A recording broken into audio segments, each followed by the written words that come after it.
7 projets de loi ont été adoptés par le Conseil national de transition du Mali ce 19 mai 2022. Le premier projet porte sur la loi portant Code des douanes. Le deuxième projet de loi concerne l'achat de produits relatifs à la sécurité alimentaire et leur vente. Le projet de loi portant statut général des fonctionnaires s'en est suivi. 4 autres projets de loi ont été examinés et adoptés par le CNT en séance plénière au courant de cette journée.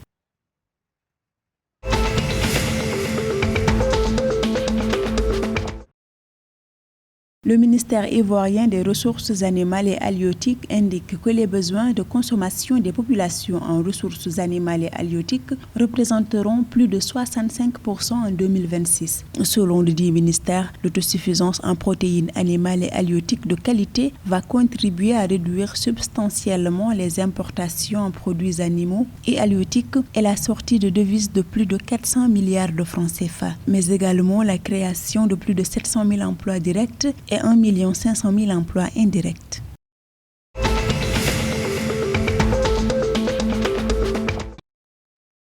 Le conseil d'administration de la Banque ouest africaine de développement BOAD s'est engagé à allouer une manne financière de 98,56 milliards de francs CFA pour mettre en œuvre 6 projets intégrateurs en Afrique de l'Ouest. Entre autres pays bénéficiaires figure le Burkina Faso pour un montant de 15 milliards de francs CFA servant à financer le programme d'appui au développement des économies locales du Burkina Faso phase 3. Au Bénin, le projet de sédentarisation des troupeaux de ruminants, phase 2, a reçu 17,5 milliards de francs CFA. Ces nouvelles approbations portent à 6 845,8 milliards de francs CFA le total des engagements toutes opérations confondues de la BOAD depuis le démarrage de ses activités opérationnelles en 1976.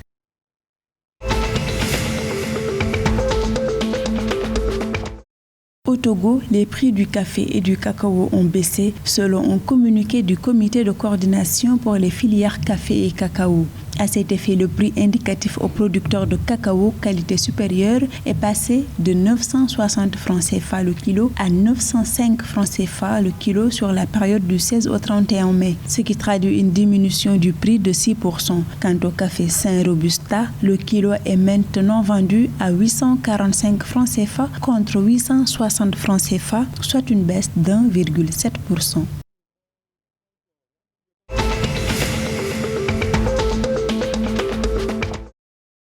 Le gouvernement burkinabé a récemment adopté un plan de riposte et d'assistance alimentaire doté d'un montant de plus de 237 milliards de francs CFA. Ce plan a pour but d'apporter une réponse urgente à la situation d'insécurité alimentaire aux personnes vulnérables, notamment les déplacés internes et les ménages hôtes. Il s'agira aussi d'un soutien d'assistance alimentaire, d'un soutien à la production agricole et animale, d'une prévention et prise en charge des enfants malnutris de moins de 5 ans, des femmes enceintes et allaitantes malnutries et un soutien à l'approvisionnement en eau potable.